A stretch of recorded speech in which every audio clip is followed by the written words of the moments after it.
Okay, we need to address the ongoing issue within the comic book community, and that is Miles Morales fanboys. They, ironically, are some of the most racist I've ever seen, really and truly. Like, just because you don't like Miles, it's like, oh, you're racist. You're just a straight white, whatever they want to say. And it's like, no, I'm not white. It's like, okay, then you're a and then it's just like, no. But the reality is that the majority of people who oppose Miles and criticize him actually aren't racist.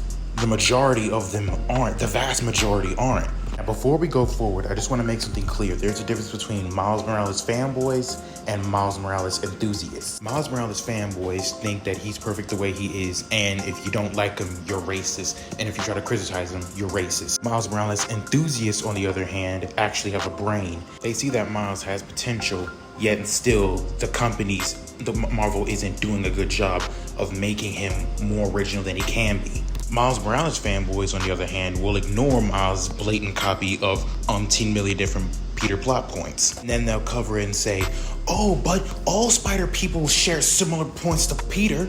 Yes, they're right.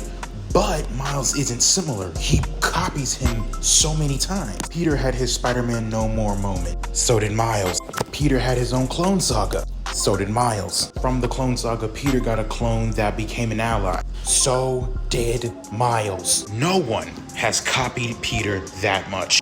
Not even Peter. But they will still say you're wrong, and they will still call you racist. But let's bring up another point that they ignore and just say, oh, you're racist.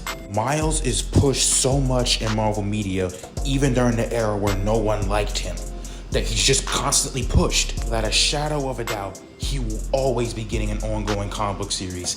Without a shadow of a doubt, he's gonna be in new Marvel games. Without a shadow of a doubt, he's always gonna be there, even if we don't like him. And with his introduction to the mainstream / normie media, this is gonna happen even more. Even to the point where he's starting to replace Peter Parker. Insomniac has officially stated that he's gonna be the main Spider-Man. But if we get mad at any of this, it's because we're racist and we don't want to see a black person in a position of power. But getting back to the pushing point, y'all gonna need to listen to me real good with this part. So earlier, I stated that Miles Morales is pushed a lot even though we don't ask for him. But while we weren't asking for him, we were asking for several other black characters like Brother Voodoo, Photon, Night Thrasher, Blue Marvel, and Spider-Punk. These are among various black characters we actually do ask for. But for this video, let's focus on Brother Voodoo. He actually is a black character we do ask for across all Marvel media.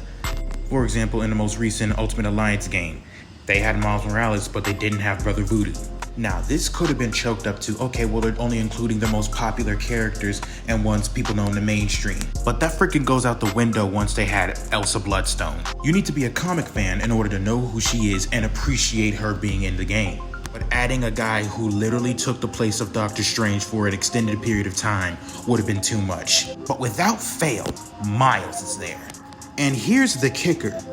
Now, to counteract my theory about Brother Voodoo, they may say, oh, well, the reason why he's not used that much is because he doesn't have that much story. That's because no one is writing about him. Brother Voodoo began with his own original series. And with the introduction of the Orisha / the Loa at the source of his power, his story's potential is even grander.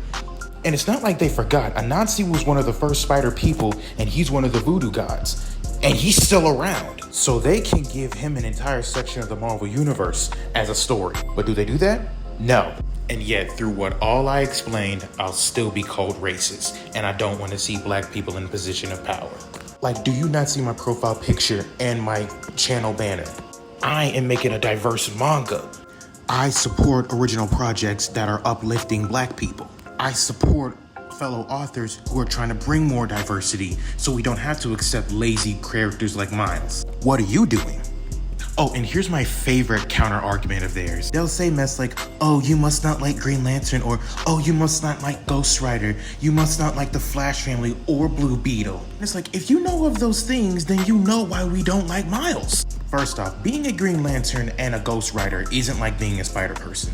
Being either one of those is an occupation in itself. It's like being a police officer. Hence why you see him say Green Lantern John Stewart. It's like saying Officer John Stewart. As a matter of fact, they did have their own Miles Morales for a time, but I'll let N7 Glucose explain this part. We're not okay with Kyle Rayner becoming the sole Green Lantern. because Hal Jordan became a supervillain to make that happen. Note, Hal became a villain in an out-of-character moment where he succumbs to trauma that he had already dealt with in a prior story. Respect versus disrespect. Another thing that could add to this is that both Miles and Kyle Rayner are unestablished characters that take the mantle after the originals are crapped on. That definitely wouldn't help ingratiate them to new audiences. As for Wally West, I'll let I'm Superfly explain that. Only one character on this list who actually went on to surpass their superhero mentor, and not even just in terms of power or skill with their ability. I'm talking about in terms of lore, cultural relevance, and the legacy of the name that they took on. I've said it so many times on this page, and I will continue to say it till the day I die. Everything mainstream fans like about the Flash originated from Wally West. He was the first Flash to discover the Speed Force and use the fullest extent of its power. Flash was written with an actual personality, who was funny, had a natural rapport with the rest of the league. Flash that was so likable, even his rogues had to respect him. Those were not traits that the Flash was known for until Wally West put on the yellow boot. CEU, most people's definitive interpretation of the character. The legacy the writers built with Wally's character was so substantial that nowadays, whenever you see the Flash in any kind of mainstream adaptation, in the show, in the cartoon movie, even if it's Barry Allen with Wally West's personality. Because before he came back from the dead in the comics, he didn't have one, which is why. Then they bring up the Blue Beetles and say, why are you fine with that? Because again, they did what Miles did not do. They had him be completely different from the previous holder. Ted Cord is a tech user and an owner of a billion-dollar company. Jaime Reyes is a teenager who's attached to a techno-magical WMD. He isn't Latino Ted Cord, unlike Miles being Afro-Latino Peter Parker. But even after all this explaining, people who don't like Miles are still gonna be called racist.